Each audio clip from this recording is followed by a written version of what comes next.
Okay,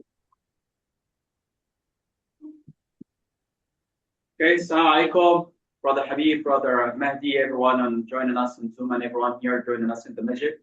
Would like to thank Brother Habib and Brother Mahdi for being with us today from Sharia Portfolio, talking about some investment steps and tips from the Islamic perspective.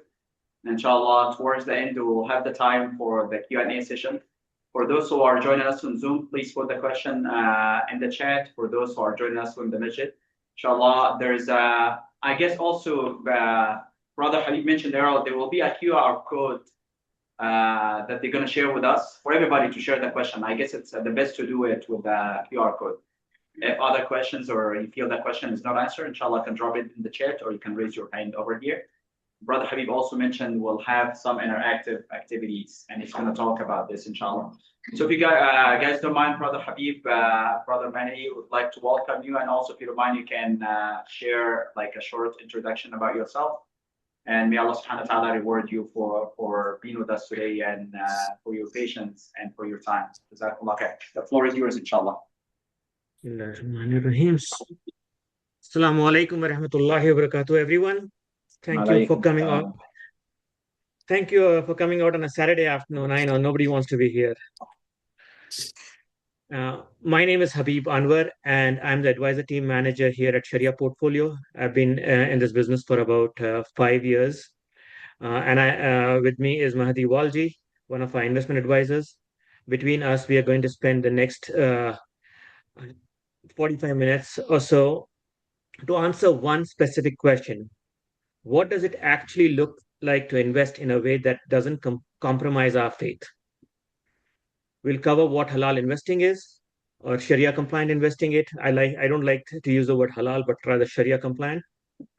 Why it matters more than most people realize, how the screening genuinely works, not the marketing version, the actual tests that go in the background, and what a well-built compliant portfolio looks like in practice. But before we get into all of that, two housekeeping things. At the beginning of each section, there will be a QR code. If a question ever comes to mind at any point, scan that QR code and send it in, so we can address it at the end. And just for today, I give you my complete permission to use your phone. And a last thing, yes, and a last thing, do not be worried about your question. No question is basic in this room. None of us were taught this, not at school, not at home, or not at the masjid. That's not the reason anybody's failing. It's just a gap, and we need to recognize that. And that's the basic reason we do these meetings. So on to the next slide.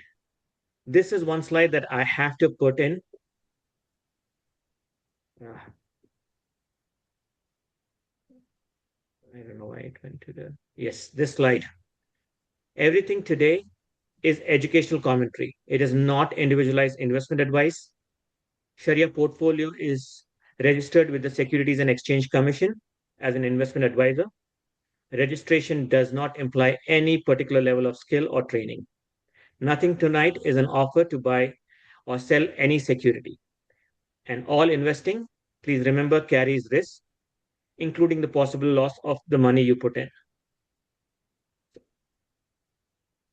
I need this for a few minutes if anybody wants to read through this. If someone is like Mahdi who likes to get to the nitty-gritties of it, I'll give you guys a couple of seconds.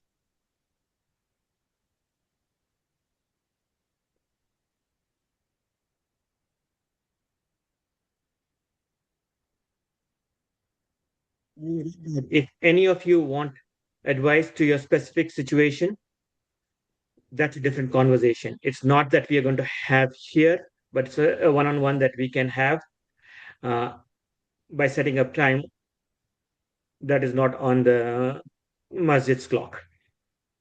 So with that, I'll get into the presentation with all of your permission. Like I mentioned earlier, questions, you send in using this QR code.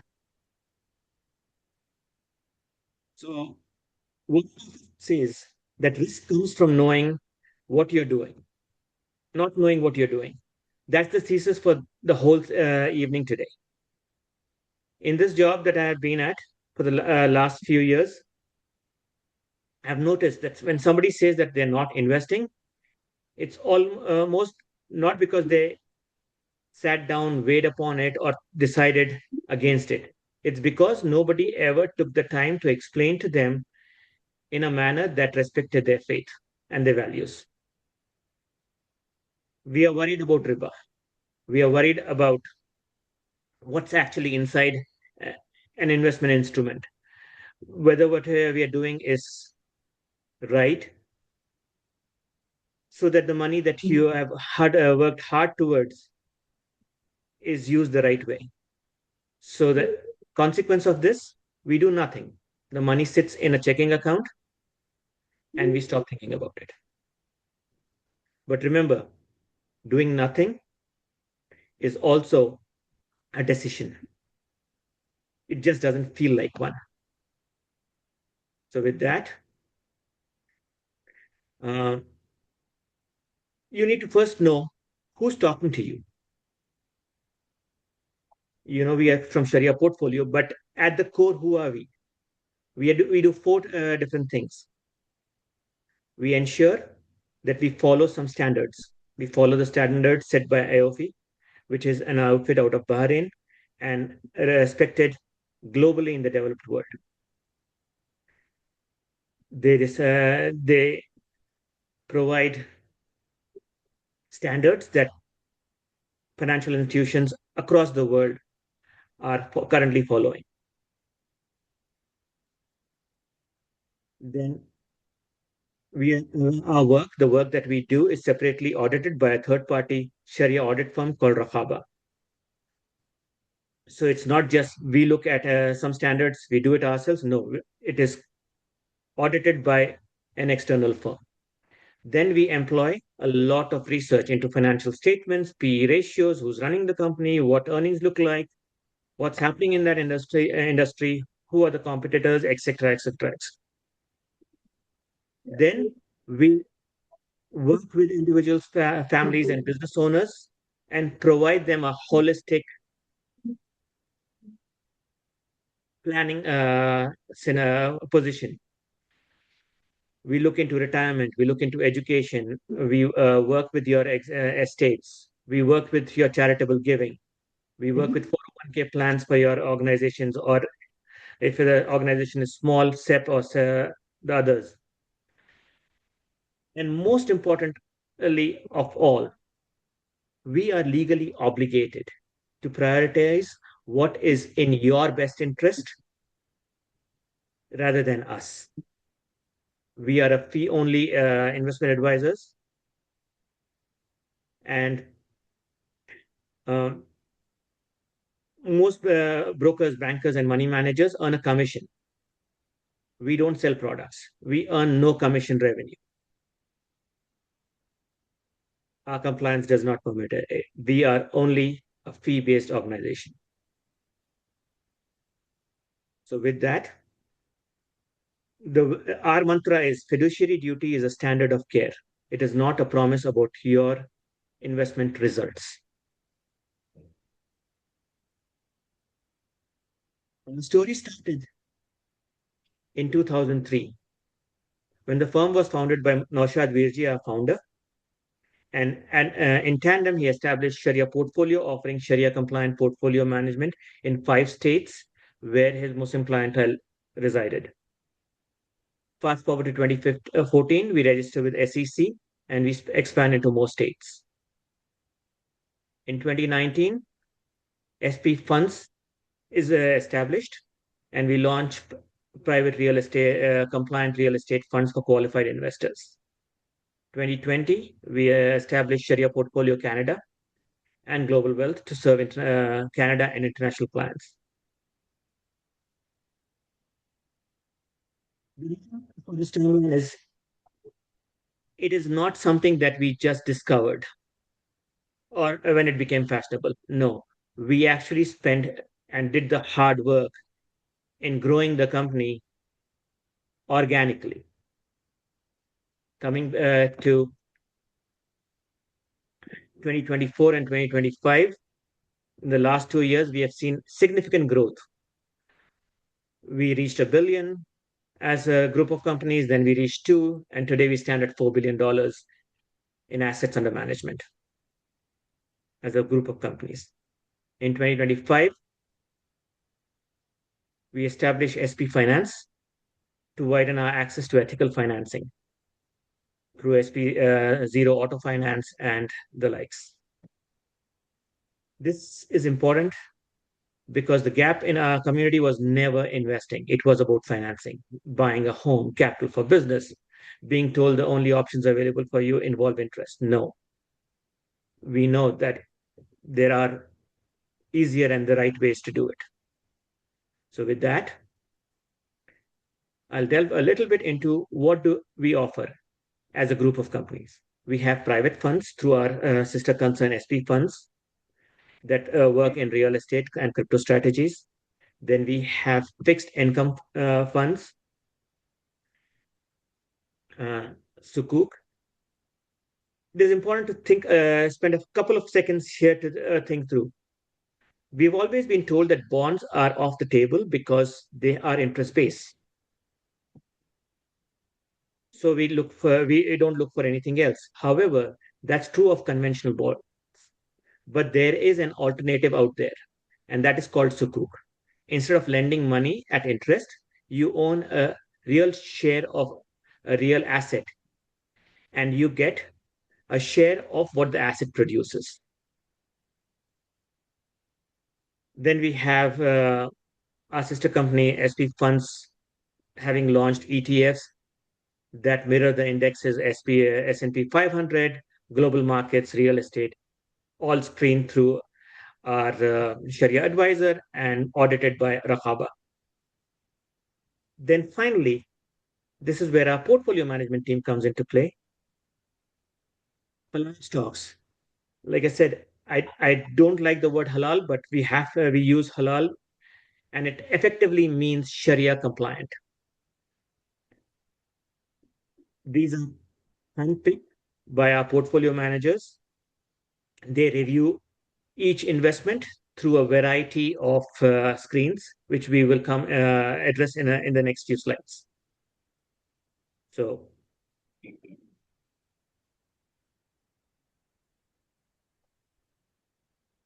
All right, thank you, Habib. I'm just going to give everyone a few seconds in case you have any questions. You can scan the QR code on the right, and we will try our best to answer them at the end, inshallah.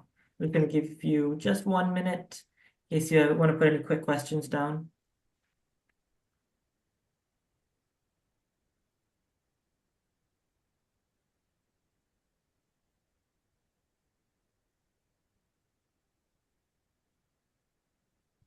All right, so now to the biggest question. Why invest? Well, in the words of Melody Hobson, the biggest risk of all is not taking one.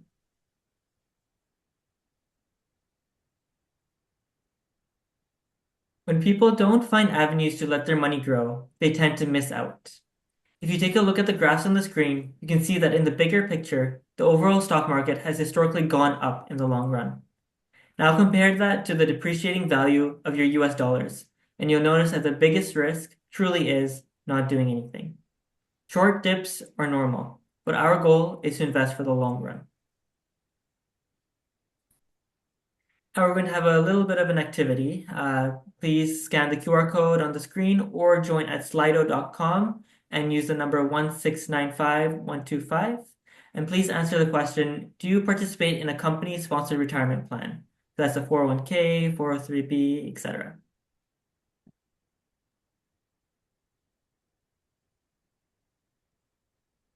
Right, getting our first couple in.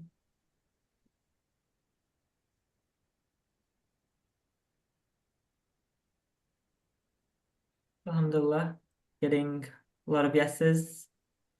If there are any no's, then inshallah we can try to help change that or find other solutions that work for you. Okay, we'll give it another maybe 20 more seconds in case people are having trouble logging in.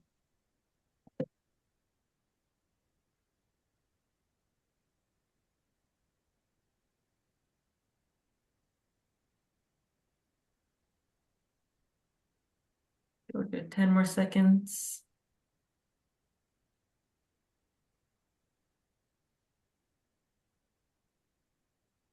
All right, so it looks like a majority of you do participate in company-sponsored retirement plans, which is excellent news. Alhamdulillah, that means you've already taken the first step. And now the second step, if I can get the second slide, is to make sure the holdings in your plan are Sharia compliant. So be honest, be completely honest. Do you know if the holdings in your employer-sponsored retirement plan are Sharia compliant? If they are, you can press yes. If they're not, no, I don't know. Or if you don't have one, you can just put the I don't have one.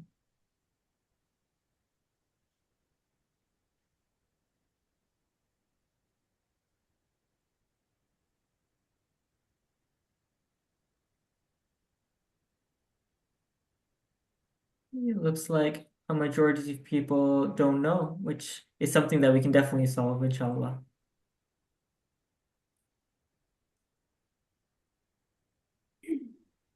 Okay, I'll give it another 30 more seconds, maybe.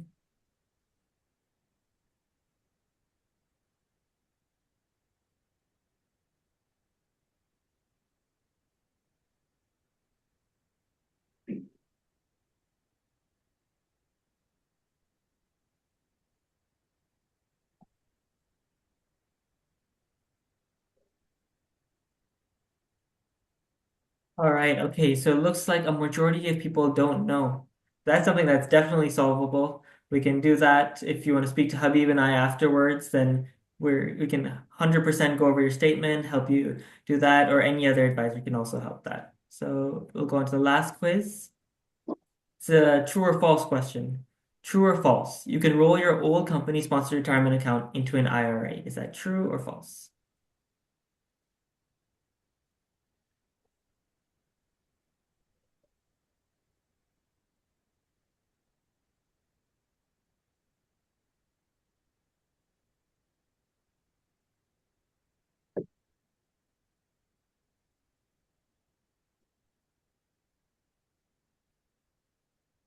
If you don't want to put your name in, you can feel free to just write anonymous. You don't have to use your real name, but no one's judging here. We're a judgment-free zone.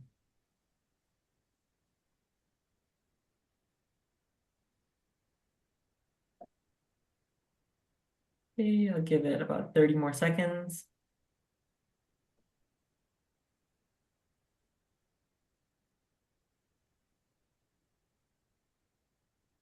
Like everyone's answering with conviction. Yes, that's correct. Everyone got it right. It is true that you can roll your old company-sponsored retirement account into an IRA. All right, looks like that was the fastest answer. A lot of Muslims don't actively contribute to their retirement plans because they don't know if their holdings are Sharia compliant, as we saw in the poll. As such, they are left being unprepared for retirement and relying on their children or their communities. The biggest thing people save up for is their retirement, and studies have shown that people are not financially ready to retire. Between IRAs, Roth IRAs, and 401ks, it can often get confusing. Advisors can help clients figure out what solution is best for them and can even help them roll over their 401k to be actively managed in a Sharia compliant manner, as all of you correctly answered on the poll. It may also be possible to manage your current 401k in a Sharia compliant manner, depending on who your provider is and what their restrictions are.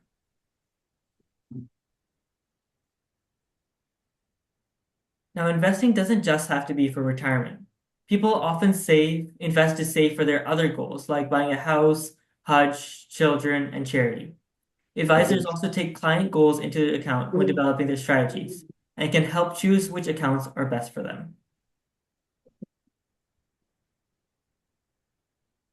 Like mentioned before, you may want to save for your children's education. The cost of college has risen at an incredible pace. There are so many ways to save for education, but not all are suitable for everyone or Sharia compliant. One underused technique is the use of donor advised funds, or DAFs. A DAF allows you to donate with more flexibility, by benefiting from tax deductions now. You can watch your donations potentially grow before you donate them, increasing their effectiveness. You can even donate stock to avoid capital gains tax. Here on the screen, I have another visual of how DAFs work. The donor transfers cash or securities into their DAF and receive immediate income tax deduction, as well as avoiding capital gains if they donated appreciated securities. The stocks in the DAF can grow until the person is ready to donate for things like Ramadan donations or zakat. At this point, the person simply donates into the charitable organization of their choice using their DAF. The last reason you should consider investing is to diversify your revenue streams. I'm sure all of you know how unpredictable life is. It's so important to have your revenues and assets diversified, especially going into retirement. Having a side hustle or an income-generating portfolio can be an excellent backup if your life decides to throw you a curveball. And with that, I'm going to pass it back over to Habib to talk more about Sharia compliance. Thank you, Mahdi. That was good. So I'll give people another few minutes to send in their questions if they have been sending anything. Seems like people in this community are really knowledgeable. We have 2 questions. And 100% correct on the quiz as well. Yes. So, part I think most of you came for here for uh, what actually makes an investment Sharia compliant. This is a topic that's very close to my heart. This is where the real questions live, and honestly, it's where most of the misinformation lives too. The quote on the screen puts it well. The key is making sure the impact our investments have is the kind that works, that makes the world better. Think that for a second, how true that is. Compliance isn't just a list of things you can't do, it is a positive framework for where your money goes. From a Sharia compliance perspective, halal investing by definition means investing in securities that conform to the Islamic values and principles. And when those investments follow the guidelines of a trustworthy Sharia advisory board, we call them to be Sharia compliant. Now, the trustworthy advisory board is doing a lot of work here. But here's the truth, anyone can put the word halal on a product. There's no license required for that word. So the question that we should all be asking is, what is it being screened against? Is there a standard? Who's reviewing it? So our standards come from AOFI, which is the Accounting and Auditing Organization for Islamic Financial Institutions. It is an outfit out of Bahrain, as I had mentioned earlier, and it is the most widely accepted benchmark in the world. And they issue guidelines on banking and mortgages too. On the right, you see our Sharia advisor, Sheikh Umar Khan. He holds Alim and Mufti degrees and masters in both conventional finance and Islamic finance. That combination is genuinely rare. That shows that he understands the instrument as well as the fiqh. And you need to know both to do this properly. And then come the most important aspect, which is the screening considerations. We screen for financial ratios, we screen for equity type, and we screen for the income sources.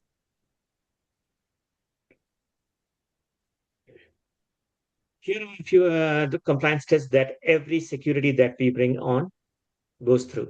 First and foremost is the financial ratios. Interest-bearing debt. How much interest-bearing debt is on the company's books over a 12-month average market capitalization? It should be less than 30%.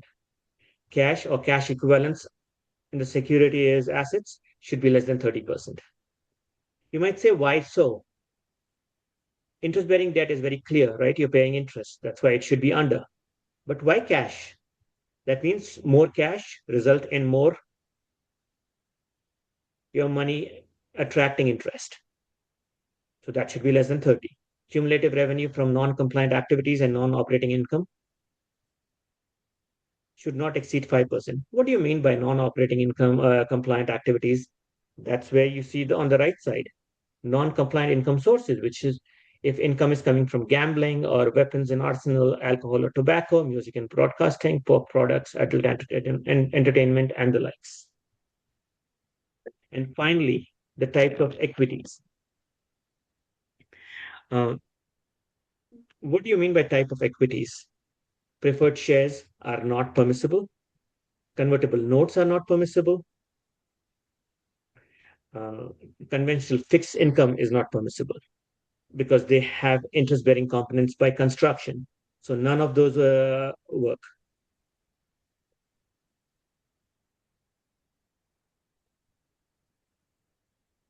Now, how does all of this work? What investment strategies does Sharia portfolio have? But before I get into that, time for some questions to come our way if you have.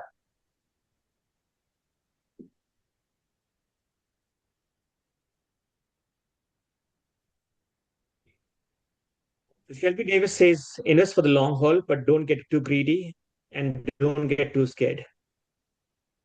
Both ways, it costs money. So if you're trying to get onto a bandwagon that is already hot and bothered, you might end up if it traps you down. And if you start investing in securities that are just going down and down, and that could also not result in a good experience for you. That's why speculative assets are not a good idea. We have two broad approaches into our firm. There's not a good versus bad guy kind of separation. It is personalization versus not. When we look at active, Yes. How much is that? Can everybody put themselves on mute? I can hear that. Yes. But Abdullah, can Hey, you put I yourself do. on mute? Are you gonna be here tomorrow? Oh, hey, I do. Are you gonna be waking me up tomorrow? Yes. Big ass. Big ass, I do. What is that? I do. I Do you know what he told me today? question? Guess what he told me today? What did he tell you? Starting like tomorrow, me and this we got.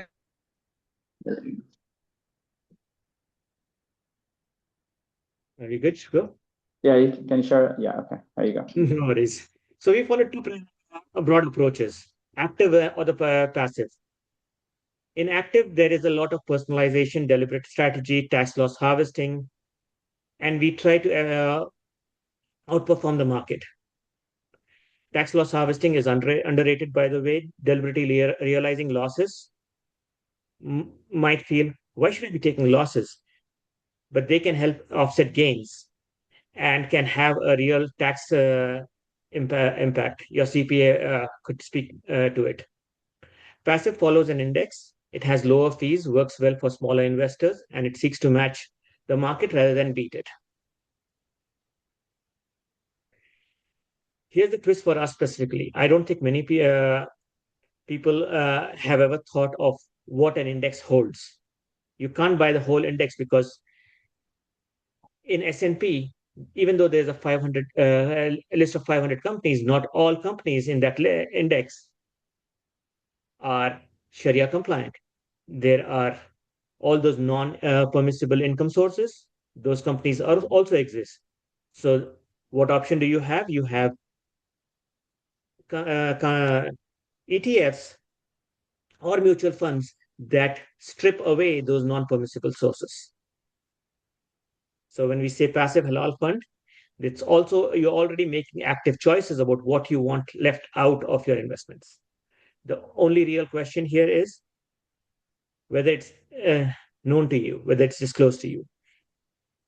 Either of the strategies seeks to outperform, none of them promises to.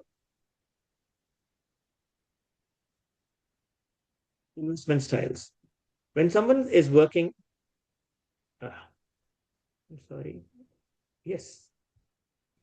When someone is working with us, if they're not investing in a passive way, that means they're investing in an active manner. And in active, we have two different investment styles, either the growth or the value. Growth is identifying companies that have strong growth potential, usually higher multiples, more volatility, but even higher potential return. But you have to have a long runway to ride it out. In value, you have companies that are trading below that what their numbers truly are worth. Relatively low volatility, and this is more steadier. So if somebody is in it for the long haul, has a lot of time, has age on their side, and a growth option might seem more appealing to them. People who are in the middle ages, comparatively less time on their hands to retire and or their goals to meet their goals, they might want to go the value route. Neither of them wins permanently. Growth dominated the last decade, value led for stretches beyond that. In the last couple of years, it has been a mix of the two. So, what's a decent argument for owning both rather than trying to guess the turn? Now, that's a decision that you and your advisor would make. Screening only tilts your portfolio. Our low debt requirements exclude most heavily leveraged companies. They exclude the entire conventional financial sector. So your sector exposure genuinely differs from the broad market, which means your portfolio will now behave differently from the market, sometimes better, sometimes worse. I'd rather you hear from me tonight rather than experience it once you have started working with an advisor, whoever that might be. At the core, we establish the core satellite approach. It's a hybrid strategy that we use in active management to combine stability and growth. We have a base that comes from ETFs or low cost, very stable securities.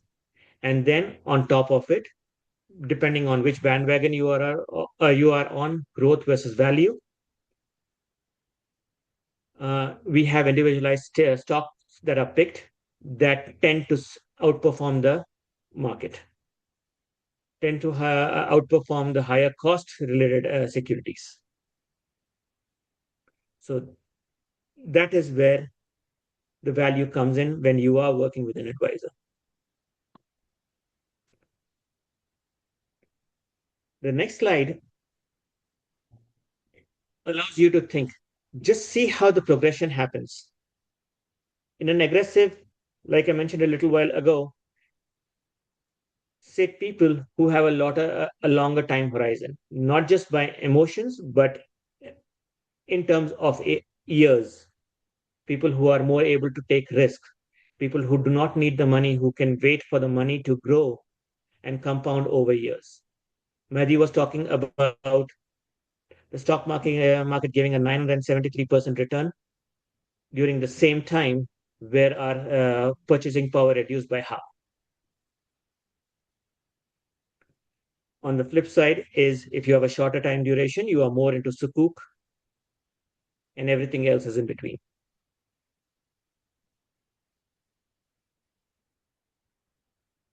I'll let you guys review that for a few seconds. As you go through this, I want you to understand that we are a group of companies. Sharia portfolio, where Mahdi and I work, is different from the ETF creators, which is the SP funds, and it is different from the SP Canada side. Each has their own organization and own set of people doing distinct jobs. So if the question comes that you're double dipping, no, we are not. But it's important to know that these companies are related.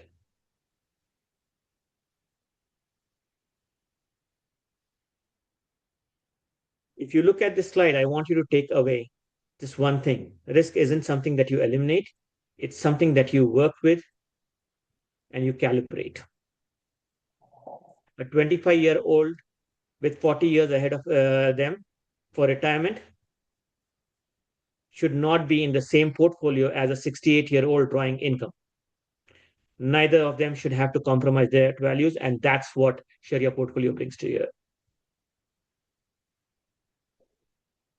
Alternative investments.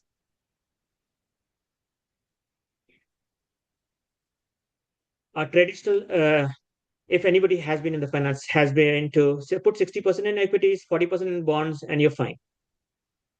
But today, alternatives exist. You might still do 60% in equities, but the 40% now has been broken down into multiple options available to you. You can put them in bonds or sukuks in our case. You can hold it in cash partially in gold, partially in cryptocurrency and other investment vehicles. It's important to know that there are multiple investment vehicles that you can utilize. With that, I will pass it on to Mahdi. Thank you, Habib. I'm going to stay on this slide for just a minute to allow any questions. Maybe in the meantime, Habib and I can take on one question if that's okay with him, one or two questions. Sure. Okay, so let's see. I see a question here. As SP fund scales, are there plans to lower the expense ratio to expand ethical investing? It's a really good question. So we don't work at SP funds, as Habib mentioned. They're kind of in our group of companies. So I'm not exactly sure if there are plans. But just a little brief overview. The expense ratio for SPUS, which is the main fund in the portfolios, in most of the portfolios, is 0.45%. So that's about $4.50 annually for every $1,000 invested. Now, in comparison, according to Yahoo Finance, the average for that category is 0.9. So that's about half of what the category average is. But that being said, I don't know if there are any plans from SP funds to go down that route to. I can add that Sure. while we cannot speak for SP funds, it is a general rule. No matter which fund you talk about, not SP funds, it could be Fidelity, it could be Vanguard, whoever's fund it is. The more people buy into a fund, the lower the expense ratio gets. SP funds, when it launched, was at 0.065. Then we went down to 0.55. Then now we are at 0.45. And as the participation grows, the expense ratio goes down. That's something to know. And the more and more Muslims start adopting into Sharia compliant ETFs and mutual funds, the lower the expense ratio will go. If that helps answer. Thank you. All right. Okay, so I think now we can move on. For this section, I'm going to use a quote by the most famous investor ever, Warren Buffett. Price is what you pay, value is what you get. In this section, I'm going to be talking a little bit about what goes into building a resilient portfolio. One of the biggest keys to investing success is to not try and time the market. The famous saying is, time in the market beats timing the market. Historically, if you miss the 10 best days of the year, on average, you can lose up to 50% of your returns. Rebounds often happen fast, leaving speculators on the sidelines and rewarding those who are patient. Part of being patient is to take emotions out of it. When the market dips, I'm sure Habib can also attest the influx of people requesting to sell their holdings. However, it is often after those big slides that we see large gains. If you're going by historical evidence, when the market drops like that, people should be hurrying in to put more money in, not taking money out. When constructing portfolios, we make sure to have balanced diversification. Too much diversification and you risk watering down your returns. Too little and you overexpose yourself to stock-specific risk. Our portfolio management team carefully manages the portfolios to try and strike that balance. Lastly, I want to talk a little bit about what the market climate is like right now. With ever-changing headlines, it is all the more important to tune out the noise and focus on what really matters. Before doing that, however, I'm going to pause for just 30 seconds in case you have any more questions. Let me check to see if there are any coming in. I have a question on DAFs, on explaining DAFs. Inshallah, maybe at the end we can go back to that slide and just review the diagram again. But I think we can move on for now if that's okay.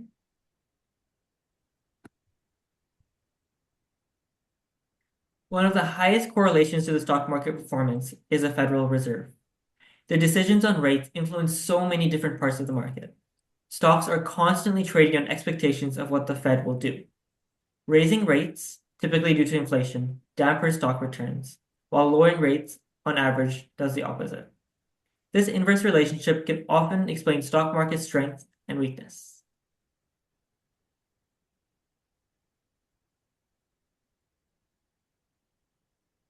AI is the hot button topic right now. AI stocks, for the most part, have been achieving absolutely historical returns. Shortages and bottlenecks have fueled stocks like Micron and SanDisk to unbelievable levels. I'll point to this graph on the screen where you can see just how well AI memory and data center stocks are doing. If you see the black line, that's the S&P 500, which is the market. And in comparison, AI in general has severely outperformed it. A lot of people ask, is AI in a bubble? Evidence lately has shown the contrary. A bubble exists when companies are bought based on hype and not actual value. We have seen that AI is generating revenue, especially for the biggest players. Earnings have been very strong, and growth in EPS has been historic, EPS being earnings per share. Lastly, the markets have been up and down over the last few months due to the conflict in the Middle East. Gas prices have shot up and fallen over and over again. At some point, I would advise investors to accept the volatility and ride the fluctuations.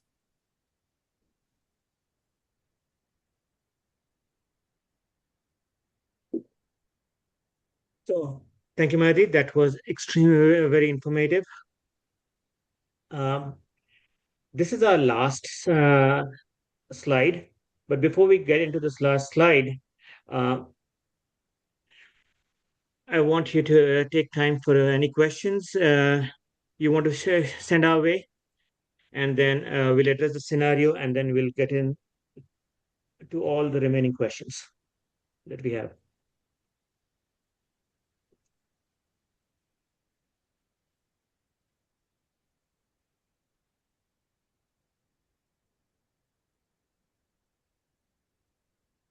Are we good to move? Okay. Take the scenario and the same caveat. No answer is a right answer or a wrong answer. Just respond so we can help you think through this. Join us at Slido 1695125. The question goes like this. Imran is a 401k, has a 401k from a former employer with about $240,000 in assets. He's looking closely. He finds that about 40% sit in an interest-bearing bond fund. The equity fund holds conventional banks, alcohol producer, and a defense contractor. With Fed's headlines and AI bubble talk everywhere, he's tempted to move the whole thing to cash. The family wants their nest egg to be both halal and on track.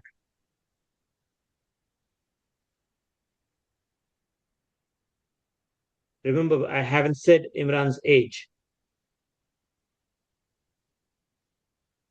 So every answer is okay. It just allows us to talk through it.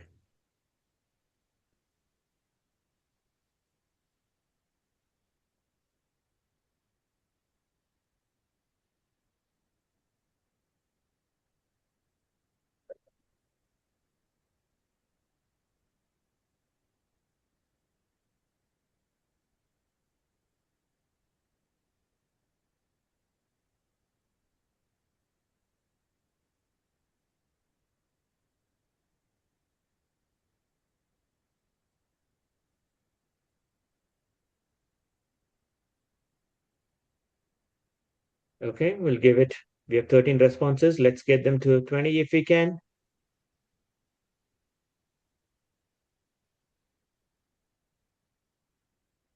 Or we'll give 20 seconds, whichever comes first.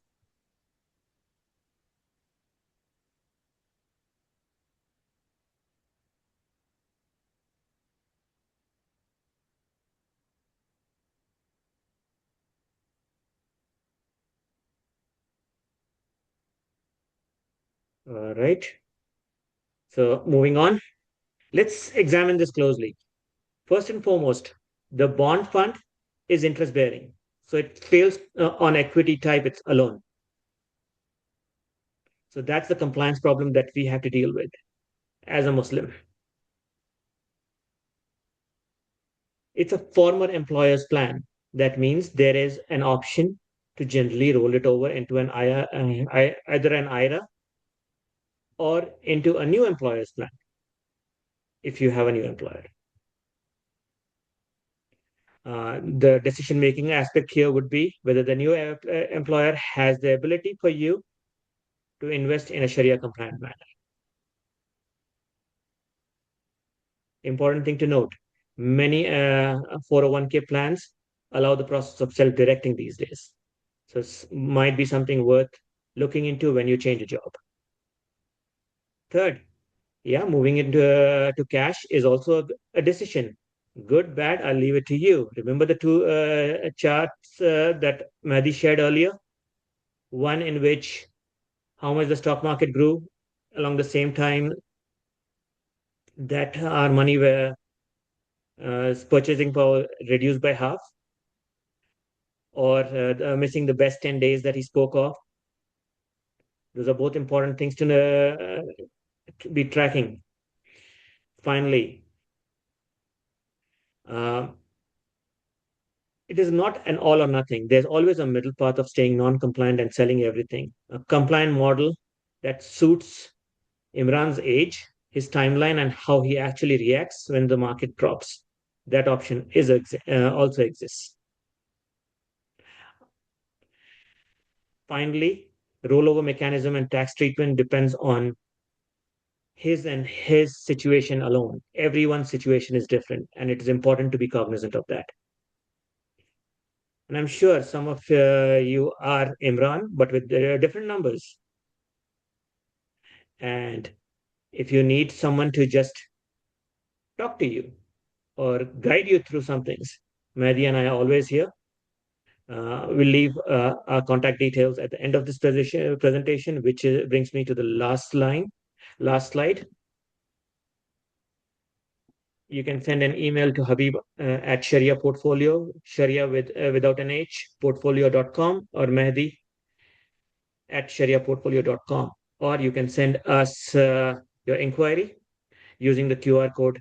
This QR code is different, mind you, from the Q&A QR code. This is how you get in touch with us if you want to talk to somebody and help us walk through your situation. With that, thank you, Mahdi. Thank you, everyone at ICCH, for giving us this opportunity. And now we are on the questions. Mahdi, do you want to take this on? Sure, I can. First of all, thank you all for everyone for giving us your Saturday afternoons. Really appreciate it. We're here to help. So if you have any questions, please feel free to put in the chat. We're going to put the QR code up in a little bit, but I think everyone should have it already on their phones. So with that, I'm going to go with the first question, which is, what are your investment minimums? Habib, do you want to take that one? Yes. So for passive investing, there is no designated minimum, but we expect here to invest something that can build a portfolio. So between 500 and 1,000 is a good place to start. And this is for people who are just starting off in their careers or in their investing journey. For people who need more active management support, our household minimums start from 100,000. And that means you can have 4 accounts that total up to 100,000, and you can have an advisor work with you through that. Thank you, Habib. So just to summarize, we have two levels. We have our Express and we have our Access. So for our Access, that's over $100,000, typically is the minimum, where you get to work specifically with an advisor. And under that, then you still get to benefit from investing, but we have a very streamlined process of how you can handle that yourself. All right, we can move on to the next We have a one. question here. Does fee only mean your advisors are fiduciaries? Yeah.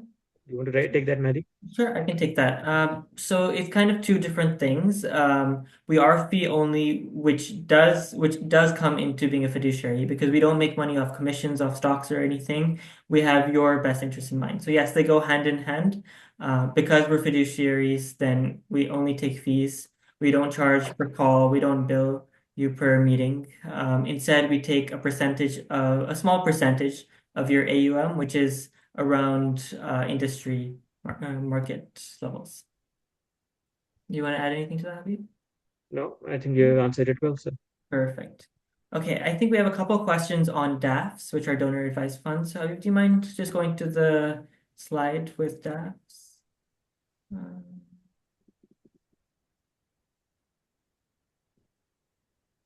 I think it might be, there we go. Okay, so yes, a donor advised fund is an investment account where you can invest your funds. It's kind of like an irrevocable fund where when you donate to it, then those funds are kept for the purposes of donating to charity later on. So technically it's under your management or our management or your investment advisor's management. However, you're not able to withdraw money from it. You're only able to send it over to a charitable organization. In return, you receive immediate tax benefits. So, for example, it's at the end of the year, you're working out your numbers with your CPA, and you need a little bit to just get you over the edge, something that your CPA has recommended. So you put your stock that's appreciated in your individual account, or you put in cash from your account into this, and then you can claim the deduction on your taxes. Is that okay, Habib? Is there anything you want to add to that? No, I think you've answered it well, sir. Perfect. I think there is a question on damaging data centers. Yeah, I can take that if that's okay. Go right ahead. Yeah, because I'm really into this and how AI is impacting the environment and the repercussions that go into having this many data centers. 100%, we understand that. Our Sharia compliant guidelines come from a centralized source, so we don't alter that. We take their recommendations. However, that being said, a lot of people have moral and issues with some of the holdings or have dilemmas with the stocks that may be Sharia compliant on paper. So if you're part of the Access program, that's part of what we do. We do customized portfolios. So that's something you talk to with your advisor. You'd mentioned that these stocks are ones that you don't agree with, and they can work with you to find alternatives that don't compromise your portfolio. I'd like to add here, when it comes to Sharia compliance, there are two things that we need to be careful about: quantitative and qualitative. When we talk about Sharia compliant, we are talking about the quantitative aspect of investing. When it comes to qualitative, that is a different story altogether. Companies might pass quantitative, but based on ethical values, might not pass qualitative screening. Companies that are listed on the BDS list, there would be quite a few people who talk about BDS lists. In that case, if you are someone who is for whom that is important as well, you can work like Mehdi said with your advisor and work with them in removing even those companies and customizing it even further. Yeah. And just as a little thing, we do filter out based on the BDS divestment list. So they published a list of stocks to avoid, and that is something we also do screen for. However, some people have more companies that are not on the list that they'd like to remove. We can also facilitate that if you're part of our Access program. Awesome. Thank you, Mehdi. Yeah. One question has come is, do employers allow to move 401k into Sharia compliant? How? Do you want to take that? Self-directed. Sure. Yeah. So there's two different scenarios. One is you're currently with your employer, and one that you've left your previous employer. So if you've left your previous employer, typically your plan will allow you to roll that over into an IRA, or if there's a Roth portion, then into a Roth IRA.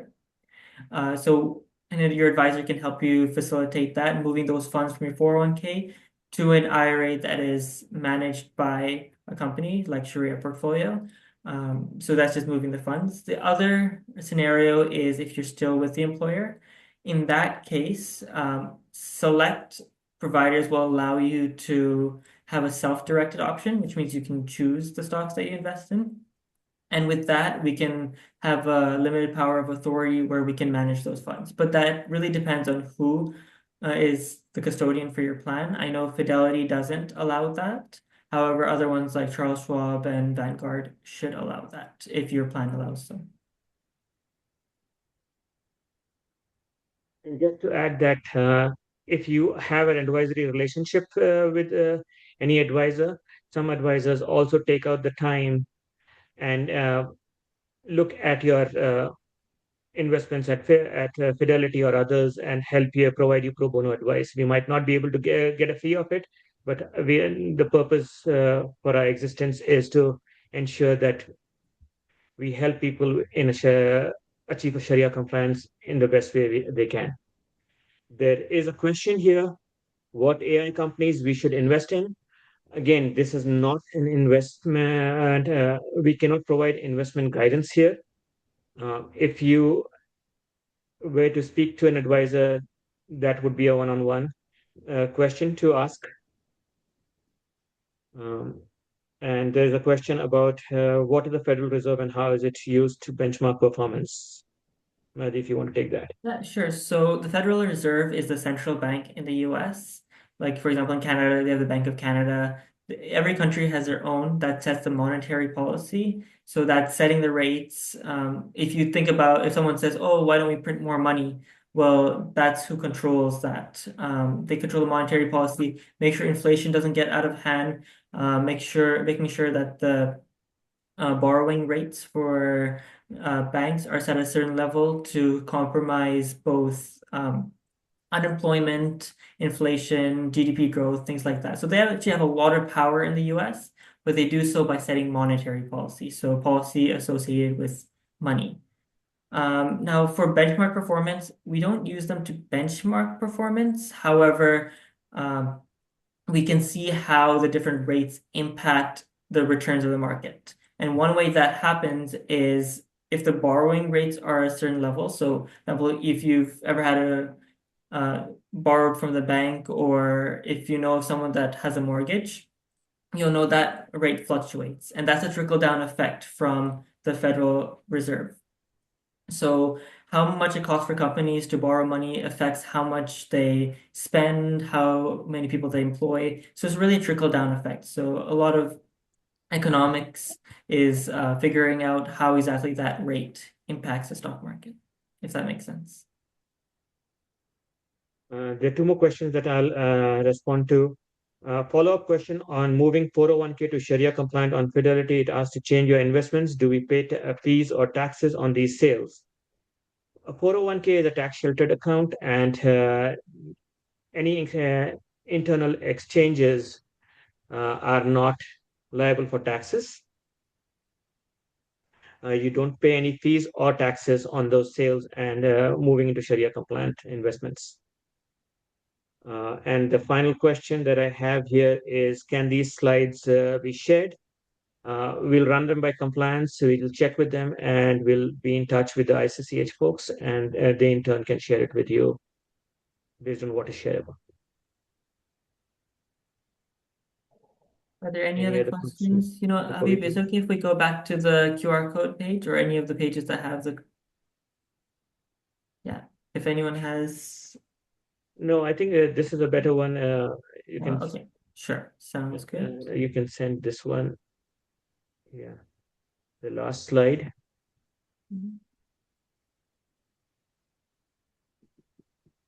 So if you have any other questions, feel free to shoot either of us an email or book a consultation. Just let us know what works for you, and we can work around your schedule, inshallah, to hopefully answer any questions or help you get started on your investment journey. Any last questions in person or on the chat? Does have any questions The here? question is, do you offer one-on-one consultation? How do we get to schedule an appointment? Send either of us an email, and we'll work with you to find a time.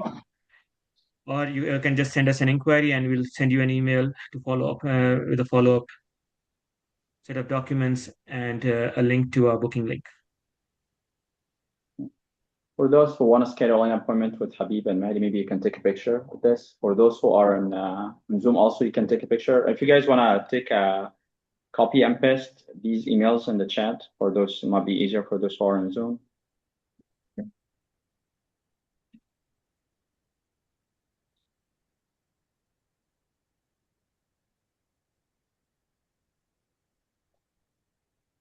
Any other questions? Focus on the room or focus on the on Zoom.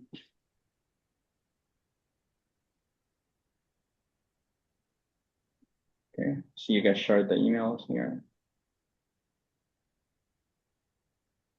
Okay. Any final tips you guys would like to share, Habib or Mahdi?